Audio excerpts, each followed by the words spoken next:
오늘 주시는 하나님의 말씀 여호수아 21장입니다.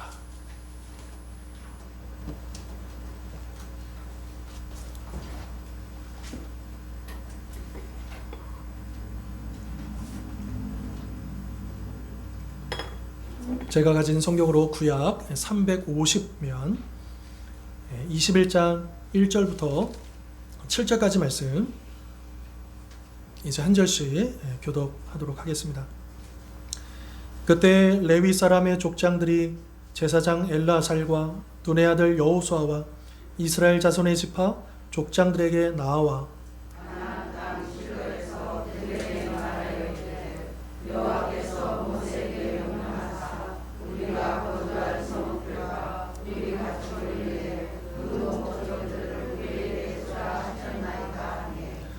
이스라엘 자손이 여호와의 명령을 따라 자기의 기업에서 이 성읍들과 그 목초지들을 레위 사람에게 주니라.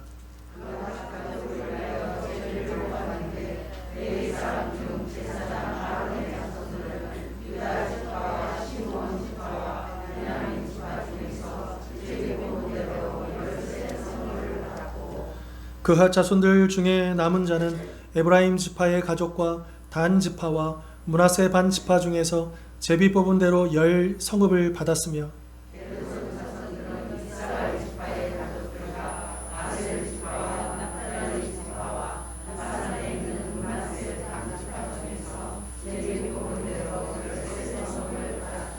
같이 읽겠습니다. 무라리 자손들은 그 가족대로 르우벤 지파와 갓 지파와 스불론 지파 중에서 12 성읍을 받았더라. 아멘. 우리가 지난 본문을 통해서 우리가 도피성의 그 은혜를 살펴보았는데요. 사실 우리는 도피성의 앞에 서더라도 도피성에 받아줄 수 없는 그런 죄인인 것을 우리가 다시 한번 깨달아야 하고, 이 도피성의 은혜를 뛰어넘는 예수 그리스도의 그 은혜를 받은 자로서 우리가 어떻게 그 은혜를 회복하고 또 내가 받은 그 은혜를 어떻게 전하며 살아야 할지에 대해서 우리가 지난 시간 나누었습니다. 그리고 이제 21장 우리가 다 읽진 않았는데요. 이 21장은 이제 도피성까지 다 배치가 된 다음에 마지막으로 레위 지파가 자신들이 살 성읍을 분배받는 과정들이 기록되어 있고요. 그리고 8절부터는 구체적으로 어디에 그 성읍이 있는가를 기록을 하고 있습니다.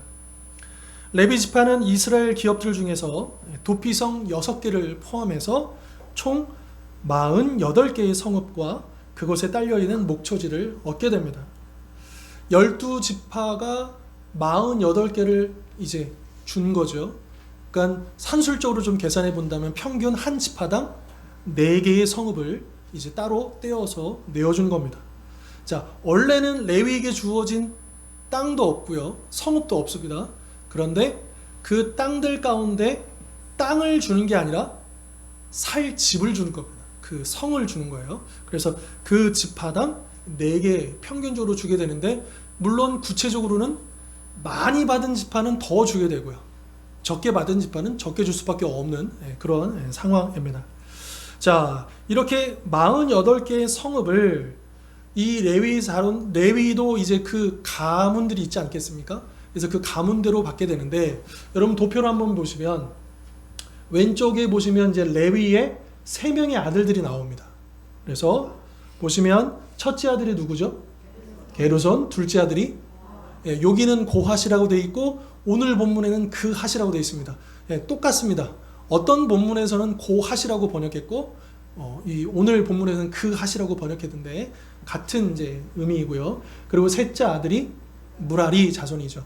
그래서 저 각 자손마다 그 성소의 기구를 담당하고 또 성막을 담당하고 기타 무엇을 담당하게 다 나눠져 있고요.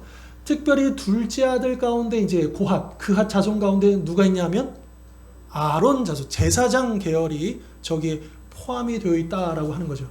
그래서 저 색칠되어 있는 대로 오른쪽에 표를 보시면 이제 이 원래는 그 3개의 자손들이 땅을 받는 건데, 특별히 이 그핫 자손, 고핫 자손은 아론 자손 먼저 받고 그 다음에 나머지 고핫 자손이 받고 그 다음에 게르손, 무라리 이런 순서대로 그렇게 땅을 분배를 받는 겁니다. 그래서 색깔별로 좀 나눠져 있는데요. 자, 저 베냐민 지파, 유다 지파, 시몬 지파, 이 가나안 지역이 남부 지역이고요. 그리고 굉장히 좀 중요한 지역들이죠. 여기가 바로 아론 자손들이 성읍을 받는 것이 되고요. 그리고 바로 여기에 도피성 헤브론이 속해 있습니다. 그런데 왜 아론 자손이 저 지역에 살게 되었을까? 이 당시에는 이스라엘 백성들은 전혀 몰랐을 거예요. 그런데 역사가 지나고 나자 무엇이 나타나게 되냐면 바로 이 지역, 특별히 베냐민과 유다 경계선에 어디가 있냐면 예루살렘 성이 있습니다. 여부수성이라고 하는 바로 이 지역, 아론 자손들이 사는 곳에 성전이 지어지게 되는 것이거든요. 이것은 이스라엘 사람들이 알고 한 게 아니고 하나님께서 제비 뽑아서 그 자리로 배치를 시켜 놓으시는 것이죠. 그러니까 미리 내다보시고 또 아론 자손이 있는 그곳에 성전이 나중에 지어지게 된다라고 하는 것이고요. 자, 그 다음에 이제 5절 말씀처럼 나머지 그앗 자손들입니다. 나머지 그앗 자손들은 바로 위에 있는 에브라임과 므낫세 지파, 서쪽 므낫세 지파를 중심으로 한 그 지역이죠. 저기가 분홍색 지역인가요? 그래서 그 지역에 10성읍을 받게 되는데요. 한 가지 우리가 주목해 보고 싶은 건 뭐냐면 아론 자손도 특별했지만 여러분 저 계보를 보시면 아론 말고도 또 누가 있습니까? 모세도 있잖아요. 그앗 자손 중에. 그러면 여러분 인간적으로 생각했을 때 땅을 분배할 때요. 모세 자손들이 더 기득권을 무언가 더 특별함을 요구할 수도 있었지 않겠습니까? 그런데 열애 없이 아론 자손 제사장 계열을 빼놓고는 모세의 후손들도 똑같이 받습니다. 그 부분도 굉장히 인상적이다 볼 수가 있는 것이고요. 그래서 이 둘째 아들인 그앗 자손들이 사실은 가나안 땅의 제일 좋은 지역을 다 차지하게 되는 것이고요. 여기가 나중에 남유다와 북이스라엘의 본거지가 되는 거죠. 그래서 여기에 이제 흩어져서 살게 되는 것이죠. 자, 그 다음에 6절 보면 이제 첫째 아들의 자손인 게르손 자손들이 이사갈, 아셀, 납달리 그리고 동쪽 므낫세입니다. 동쪽 므낫세. 그래서 노란색으로 표시가 되어 있지 않습니까? 그래서 서쪽뿐만 아니라 동쪽까지 이 레위 사람들이 흩어져서 그곳에서 살게 되었다. 그래서 여기도 도피성이 바산의 골란, 갈릴리의 게데스 두 곳이 포함이 되어지고요. 자, 그 다음 7절을 보시면 이제 셋째 아들인 무라리 자손들이 그 아래 보시면 르우벤과 갓 그리고 서쪽에 보면 스불론이 있죠. 좀 동떨어져 있는데 요 지역을 할당받아서 12개 성읍이 주어졌고 여기에는 이제 베에셀과 길랄 라못이라고 하는 두 개의 도피성이 포함되어서 또 여기도 이렇게 이제 성읍을 각각 받게 되는 것이죠. 자, 이렇게 보면 가나안 서쪽뿐만 아니라 동쪽까지 그래서 전 지역의 레위 사람들은 48개 성읍으로 흩어져서 살게 되었다라고 하는 거죠. 그런데 이것 또한 우연이 아니고 창세기에 나와 있는 야곱의 예언이 성취되고 있음을 우리는 볼 수 있다는 거죠. 우리 다음 페이지 한번 성경 구절 한번 읽어보겠습니다. 자, 보시면 자 5절에 시몬과 레위를 향해서 야곱이 뭐라고 하느냐면 자, 그들이 그들의 분노대로 사람을 죽이고 그들의 혈기대로 소의 발목 힘줄을 끊었음이로다. 이게 어떤 사건인지 아시죠? 동생 디나를 위해서 복수했던 살인을 저질렀던 그 주도했던 그 아들이 시몬과 레위였습니다. 이 두 아들이 주도해가지고 그 세김 땅을 피로 얼룩지게 만들었죠. 이제 그 일을 기억하면서 야곱이 일종의 저주를 내린 것입니다. 그래서 보시면 그들을 야곱 중에서 나누며 이스라엘 중에서 어떻게요?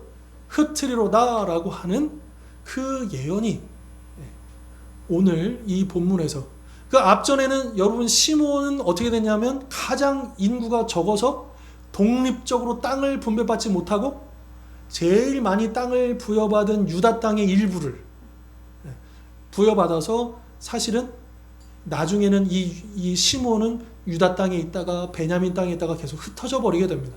사라져 버리게 됩니다. 그리고 또 한 명인 이 레위도 이 예언대로 48개의 성읍을 중심으로 전국에 흩어져서 살게 되었다는 거죠. 시몬은요, 이것이 저주가 정말 저주가 되었습니다. 흩어져서 그 시몬 지파 자체가 사라져 버리게 되는 거거든요. 그러나 레위는 좀 다릅니다. 시므온도 레위도 똑같이 저주를 받았지만 그들의 운명은, 이 시므온은 저주로 끝났지만 레위는 저주로 끝나지 않았다는 거예요. 오히려 참 복된 사명으로 바뀌게 된다는 거죠.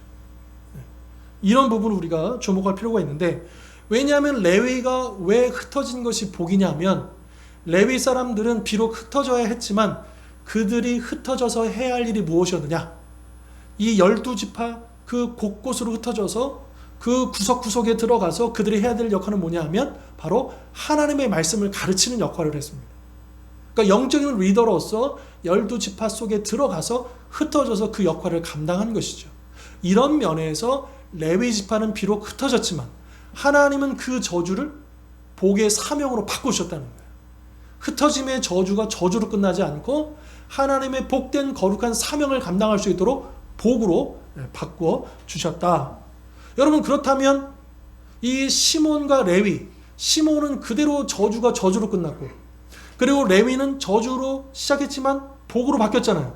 그럼 어떤 차이가 있었을까? 과연 역사적으로 어떤 사건이 있었는가? 우리는 그것을 알 필요가 있는데요. 자, 보시면 여러분들 자 26절부터 보시면 한번 읽겠습니다. 26절부터 이에 모세가 시작.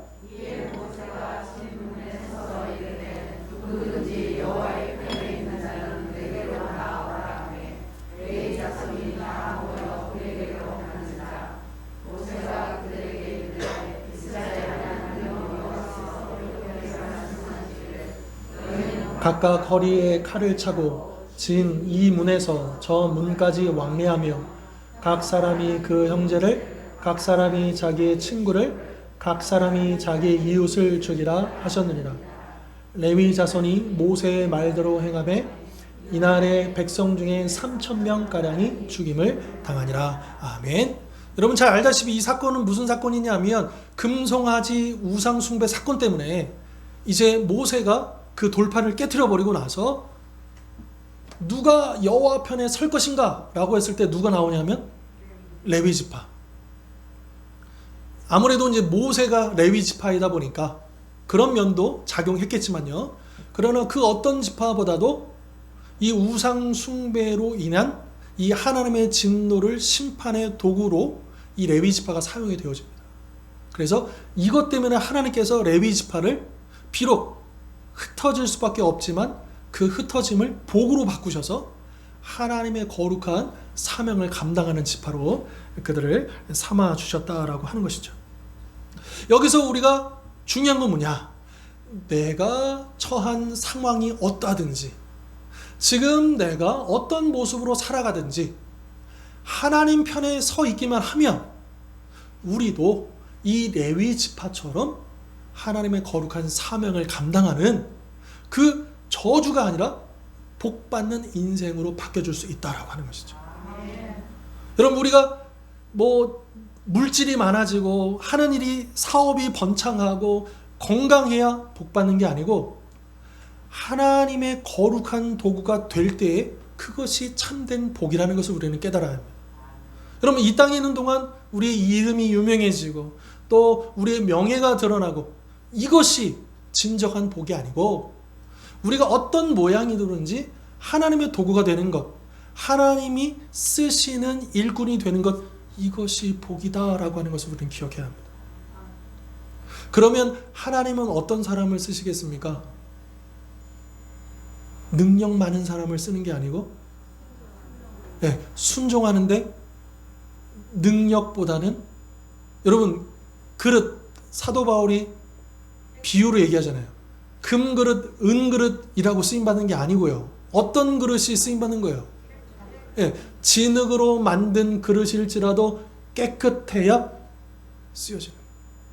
여러분, 하나님께서 사용하시는 인생, 하나님께서 사용하시는 가정, 하나님께서 사용하시는 교회는 크다고 해서, 많다고 해서 쓰여지는 게 아닙니다.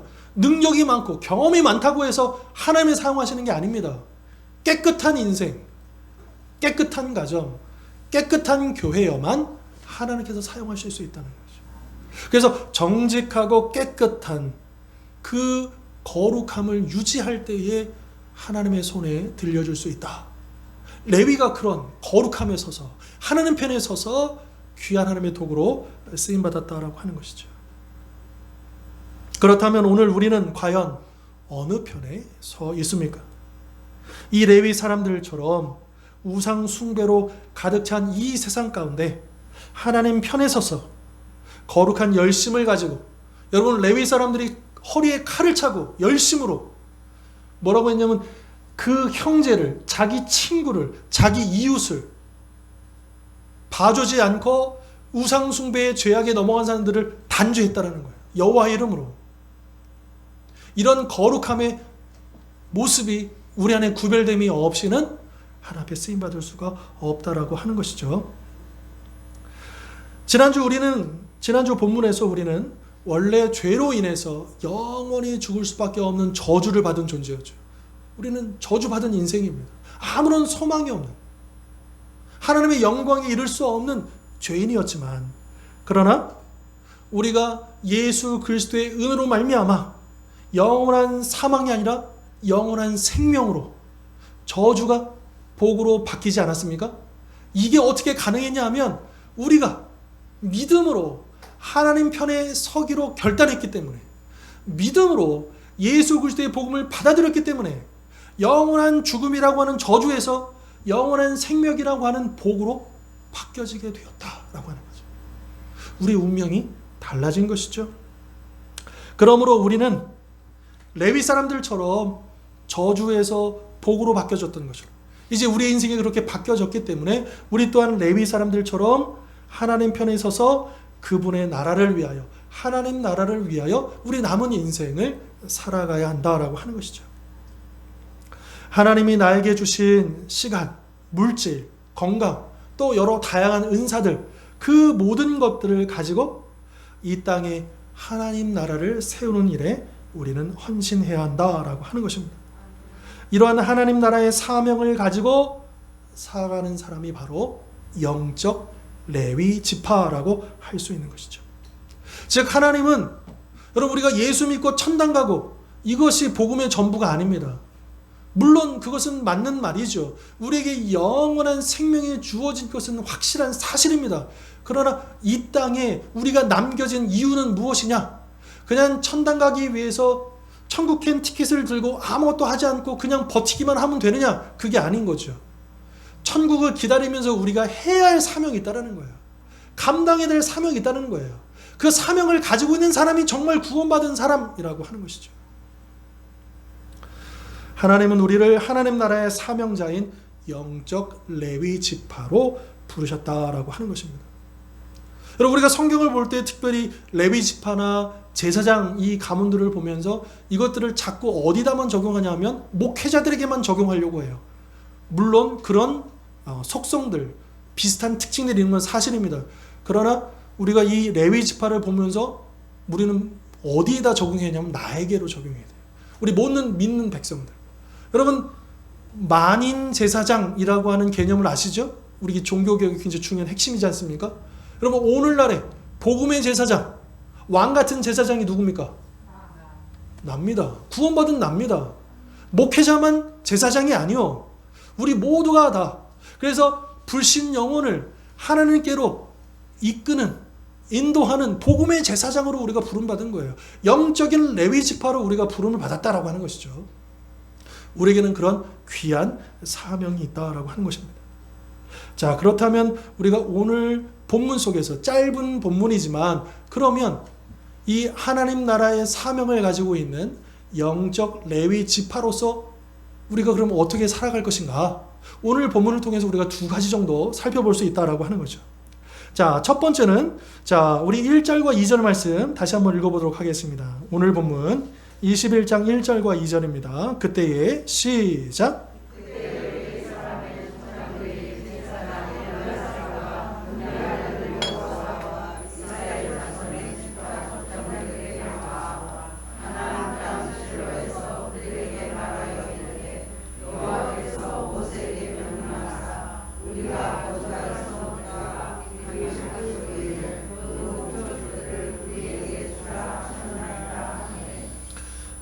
1절과 2절에 보면 이제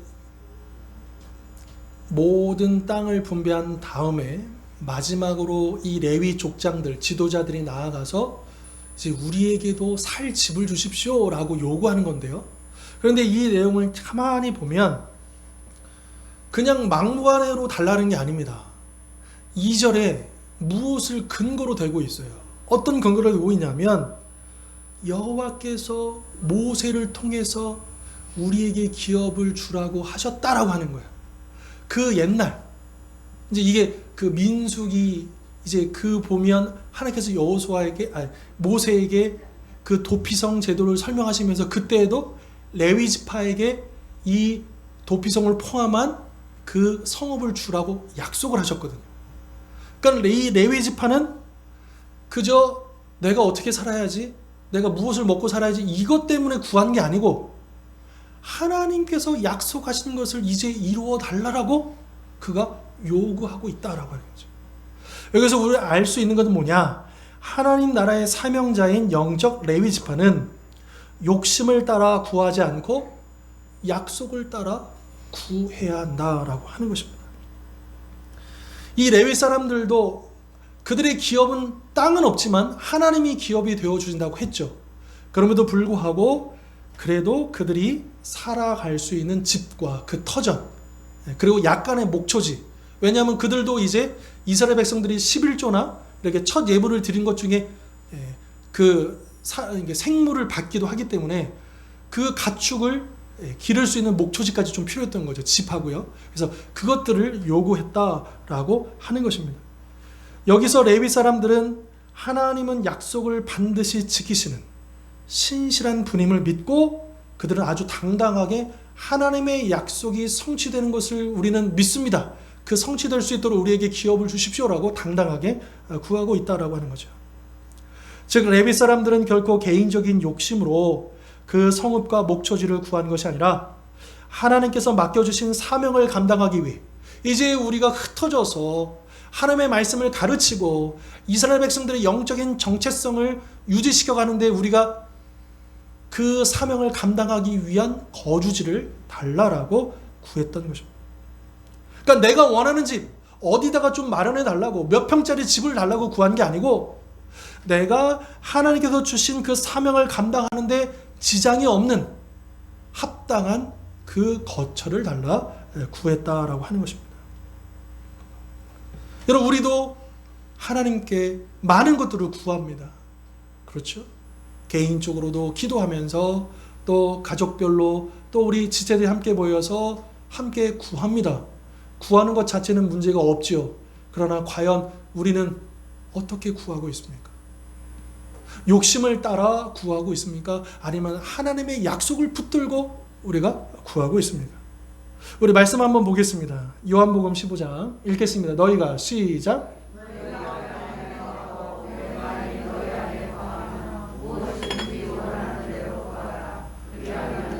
아멘. 우리는 보통 저 밑줄 친 부분만 보려고 합니다. 무엇이든지 원하는 대로 구하면 이루리라. 요것만 탁 집어내가지고 이것 봐. 무엇이든지 구하면 주신대라고 우리는 잘못 이 말씀을 사용하는 거죠. 그러나 그 앞에 뭐라고 되어 있습니까? 너희가 내 안에 거하고 내 말이 너 안에 거하며. 주님의 말씀이 우리 안에 온전히 거하는 사람이 무엇을 구하겠습니까? 욕심을 따라 구하겠습니까? 정욕을 따라 구하겠습니까? 이 전제 조건이 필요하다는 거예요. 자, 두 번째 요한일서 5장 그를 향하여 시작. 담대함이 이것이니 그의 뜻대로 무엇을 구하면 우리에게 담대한 확신이 있는데 그것은 뭐냐? 하나님의 뜻대로 구하면 반드시 응답받습니다 라고 하는 확신이라는 거예요. 이건 100% 응답받게 돼 있다는 거예요. 여러분 그런 확신을 가지고 기도하십니까? 내가 기도할 때 그런 확신이 있느냐? 만약에 그런 확신이 없다면요, 우리의 기도는 힘을 잃어버리고요. 그리고 이런 확신이 없이는 그저 우리의 욕심을 따라 구할 수밖에 없는, 내가 원하는 것에 집착할 수밖에 없다라고 하는 것이죠. 자, 그 다음 야고보서도 한번 읽어볼까요? 너희가 시작.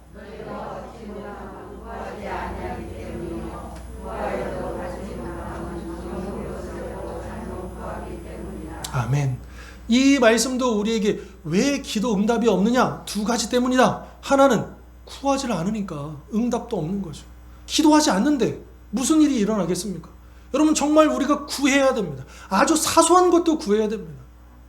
힘들고 어렵고 내가 할 수 없는 것만 구하는 게 아니라 너무나도 당연한 것이고 내가 해왔던 것이고 내가 할 수 있는 일들도 아주 사소한 것도 우리가 구해야 됩니다. 구해야 받을 수 있는 거죠. 그러나 또 두 번째 무엇이냐? 구하지만 정욕으로 쓰려고 잘못 구하기 때문에 응답이 없는 것이죠.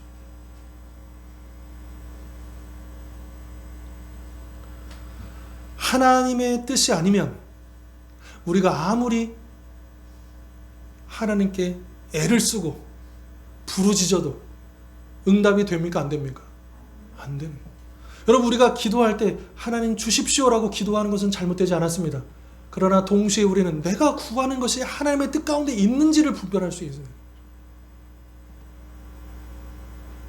우리가 온전히 성령 안에 거하고 하나님 말씀 붙잡고 기도하면요, 기도하다 이것이 깨달아져요. 아, 내가 욕심대로 구하고 있구나. 아니면 이게 하나님 뜻이구나. 이게 분명해집니다. 그러니까 우리의 기도가 깊어지면 깊어질수록 처음에는 기도가 낮을 때는 그냥 구하는 수준이에요. 달라는 수준이에요. 그런데 그 기도가 깊어지면요, 내가 구하는 것이 하나님의 뜻 가운데 있는 것인지 그 약속인지 아니면 내가 정욕대로 구하는 것이 분별이 되어지고요. 그렇기 때문에 나의 욕심대로 구하는, 정욕대로 구하는 것이 자연스럽게 그 기도가 사라져버리고 하나님 뜻을 향해서 나가게 됩니다.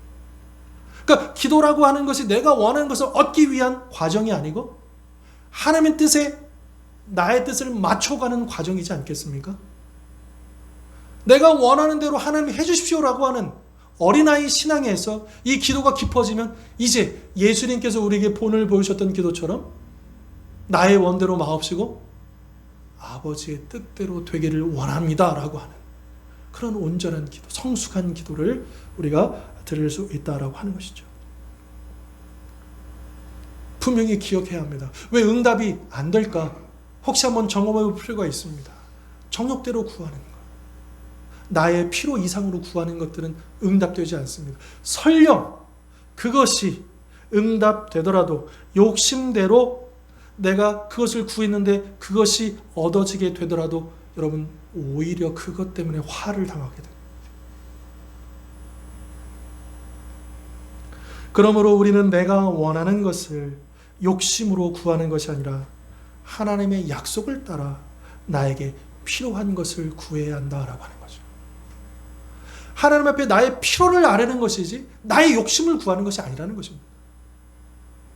그래서 하나님, 나에게 사명이 있지 않습니까? 가정을 이끌고 또 교회에서 봉사하고 주님의 일들을 감당하기 위해서 나에게 건강을 주십시오. 나에게 물질을 주십시오. 나에게 이것을 주십시오. 우리가 올바로 구할 때 하나님께서 우리에게 올바로 응답해 주신다라고 하는 것입니다. 자, 다음 두 번째로 하나님 나라의 사명자인 영적 레위 지파는 내가 원하는 곳이 아니라 하나님이 원하시는 곳으로 간다라고 하는 것이죠. 오늘 보면 4절로 7절에 보면 반복되는 표현이 있는데요. 누구누구 자손은 제비를 뽑아서 몇 성을 받았고 누구누구 자손은 또 제비를 뽑아서 계속 제비를 뽑아서 받았고 제비를 뽑아서 받았다라는 표현이 반복이 되어 있습니다. 즉 무슨 말이냐? 레위 지파가 이제 우리가 어디로 갈까 스스로 결정한 게 아니라 제비를 뽑았다라고 하는 것은 하나님이 그들이 어디로 가야 할지를 결정해 주셨다라고 하는 것이죠. 그래서 예전에 제가 한번 제가 실제로 했었던 걸 말씀드린 적이 있잖아요. 제가 처음 이제 신대원 입학할 때, 그때가 이제 2003년 12월입니다.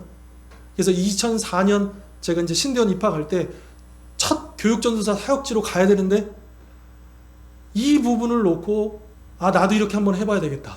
그래가지고 제가 기도하면서 제비 뽑아가지고 갔어요. 제가 갈 수 있는 후보지가 두 군데 있었었는데 한 곳이 다른 곳보다 상대적으로 더 큰 교회고 더 좋은 교회예요. 인간적으로 봤을 때. 그러면 그냥 상식적으로 결정한다면 당연히 제가 생각해봐도 더 크고 더 좋은 교회 가고 싶은 거예요. 근데 그거는 아니지 않느냐. 내 첫 사역지인데 하나님께서 원하시는 곳, 나를 필요로 하는 곳에 가는 것이 맞지 않겠는가라고 기도가 나오고, 그래서 그렇다고 한다면 이 부분이 생각이 났어요. 그럼 하나님께 제가 장난삼아 한 건 아니고 정말 진지하게, 그래서 일주일 동안 기도하고 토요일 날 아침에 제비를 뽑았는데 작은 교회 가게 됐죠. 아무도 안 가려고 하는 교회 가게 됐죠. 그런데 가서 보니까 너무너무 잘 가는 거예요. 왜 하나님께서 나를 그곳에 보내셨는지 알게 된 거예요. 다시 한번 깨달을 수 있었어요. 내가 원하는 곳에 가는 것보다 하나님께서 원하시는 곳에 가는 것이 얼마나 복된 삶인가. 이게 바로 레위지파의 특징이다라고 하는 거죠. 만약에 레위지파가 자기 스스로 갈 수 있는 곳을 정할 수 있었다면 레위지파는 어떻게 했을까요? 좀 편하고 좋고 또 될 수 있으면 더 가까이, 이렇게 다른 지파들도 각 지파별로 이렇게 모여 있는데 우리 레위 지파도 좀 가까이 좀 모여 있을 수, 이렇게 결정하지 않았겠습니까? 그런데 하나님은 그들을 가나안 땅에 골고루 흩어져 살게 하셨습니다. 여러분, 본문에는 나와 있지 않지만 저 지도상, 아까 봤던 지도상에서 우리가 다 알 수 없지만 이게 그렇다고 해요. 이 48개의 성읍을 좀 대략적으로 그려봤을 때 그 모든 지파마다 레위 사람이 살고 있는 성읍이 있을 거잖아요. 그죠? 근데 그거를 열로도, 그러니까 동서남북으로 계산을 해봤는데 대략적으로 이스라엘 사람들이 어느 지파건 어디에 살건 간에 이 레위 성읍까지 불과 16km밖에 떨어지지 않다고 합니다. 그러니까 내가 어느 지파에서 어디에 살든지 간에 반경 16km 안에 누가 있다? 레위 사람이 있는 거예요. 그러니까 하나님께서 그런 배치를 해주신 거예요. 어디든 간에 근거리에 레위 사람들이 살 수 있도록. 그래서 그들을 통해서 하나님의 말씀을 배우고 그들을 통해서 하나님의 말씀을 깨달을 수 있도록 레위 사람들을 그렇게 배치를 하셨다는 거예요. 그러니까 이게 인간의 줄을 재고 측량을 하고 인간의 결정에서 한 게 아니고 하나님께서 사람들의 마음을 감동시키셔서 자신의 기업을 바치게 하시고, 그래서 그 성읍들을 오픈해서 그들을 받아들였는데 결과가 보면 그렇게 배치가 되었다라고 하는 것이죠. 그래서 레위 사람들을 이 땅 구석구석, 가나안 땅 구석구석에 배치를 시키셔서 가나안 땅 전체에 영적인 영향력을 끼치게 하셨다. 그래서 레위 사람들을 하나님 원하시는 곳으로 보내셨다라고 하죠. 그리고 또 한 가지 우리가 주목할 건 뭐냐? 레위 사람들이 살았던 48개 성읍 가운데는요, 전부는 아니지만 일부는요, 어떤 지역이었냐? 그 가나안 땅에서 가장 우상 숭배가 극심한 지역이요. 그 지역을 하나님께서 레위 사람들로 하여금 보내게 하셨다. 여러분, 읽진 않았지만 여러분 14절 보시면요, 어느 성읍이 나오냐면 14절에 에스드모아라고 하는 성읍이 나오고요, 16절에 벳세메스라는 성읍이 나오고요, 17절에 기브온, 이 솔로몬이 그 성전 짓기 전에 1000마리의 희생제사를 드리는 그 산당이 있던, 여러분 산당이 있는 것은요, 우상 숭배의 흔적이 있는 곳이에요. 이렇게 에스드모아라든지 벳세메스라든지 기브온 같은 경우는요, 이 가나안 땅에 아주 뿌리 깊게 우상 숭배의 중심지였던 곳입니다. 근데 이곳을 누구를 보내시느냐? 레위 사람을. 특수부대처럼 그들이 영적인 특수부대가 돼서 그것을 보내는 거예요. 그래서 그 가나안의 부패한 종교와 문화를 대항해서 하나님 그 거룩한 종교와 문화를 세울 수 있도록, 그래서 이스라엘 전체의 그 신앙의 정체성을 잃어버리지 않도록 레위 지파를 보내셨다. 이것이 바로 그들을 흩어지게 하셨던 이유다. 그러니까 하나님께서 흩어지게 하셨다라고 하는 것은 거기에는 거룩한 하나님의 뜻이 있다라고 하는 거죠.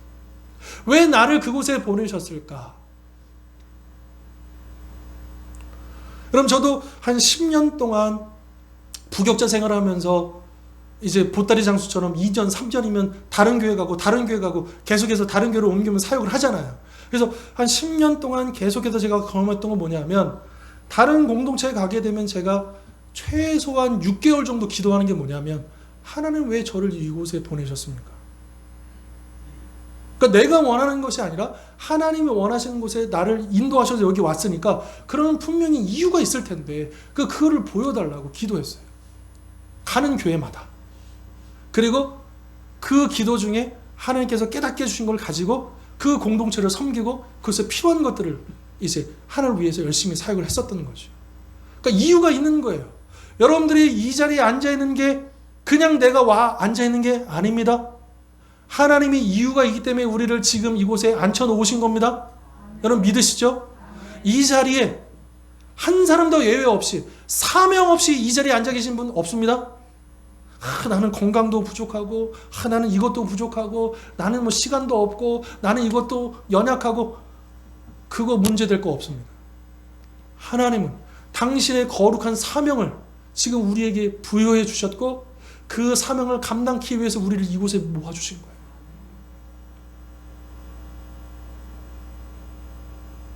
이 사명을 우리가 깨닫고 이제 하나님께서 지금 내가 서 있는 가정이나 일터나 이 세상 그것뿐만 아니라 이제 계속해서 하나님은 나로 하여금 누군가를 만나게 하시고 또 어떤 상황을 보게 하시고 계속 그렇게 하나님이 인도하십니다. 그렇지 않습니까?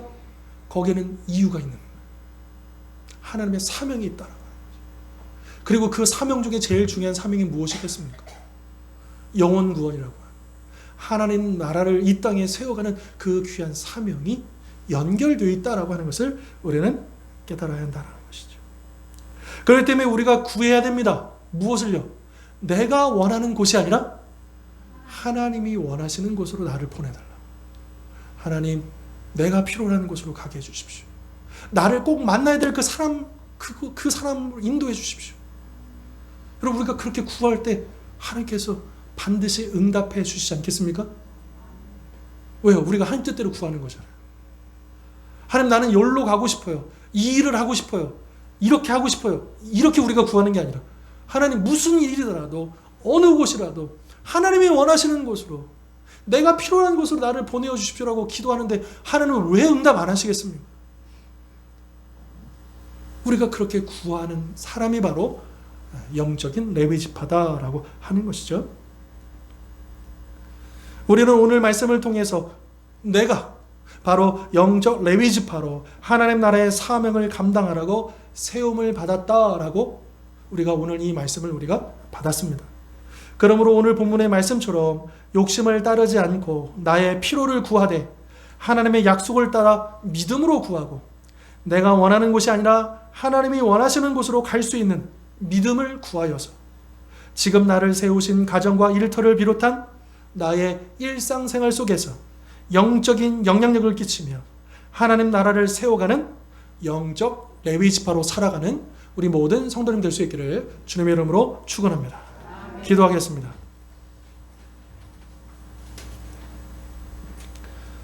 거룩하신 하나님 아버지, 우리는 영적인 레위 지파로 세움을 받았습니다.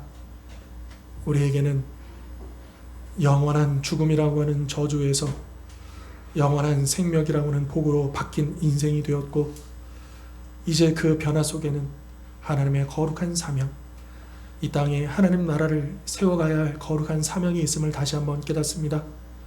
우리는 비록 부족하고 연약하지만 분주하고 피곤하고 또 여러 가지 한계들이 있지만 그러나 하나님께서 거룩한 사명을 주셔서 우리를 한자리에 모이게 하시고 또한 오늘 말씀을 통하여 깨닫게 하셔서 우리를 하여금 다시 한 번 더 우리를 파송하시고 그 곳곳으로 우리를 보내어 주십니다. 이 귀한 사명 감당할 수 있는 저들 되게 하여 주시옵소서. 욕심을 따라 구하는 자가 아니라 하나님의 약속을 붙들고 아버지의 뜻 가운데서 무엇이든지 구하는 자가 되게 하여 주시옵소서. 내가 원하는 곳이 아니라 아버지께서 원하시는 곳으로 갈 수 있는 믿음을 구하는 저들 되게 하여 주시옵소서. 그래서 내가 가는 곳마다 그리스도의 향기를 드러내고 복음의 빛을 비추어내며 영적인 영향을 끼쳐가는 우리 모든 성도님 될 수 있도록 축복하여 주시옵소서. 감사드리고 거룩하신 예수 그리스도 이름으로 기도하옵나이다. 아멘.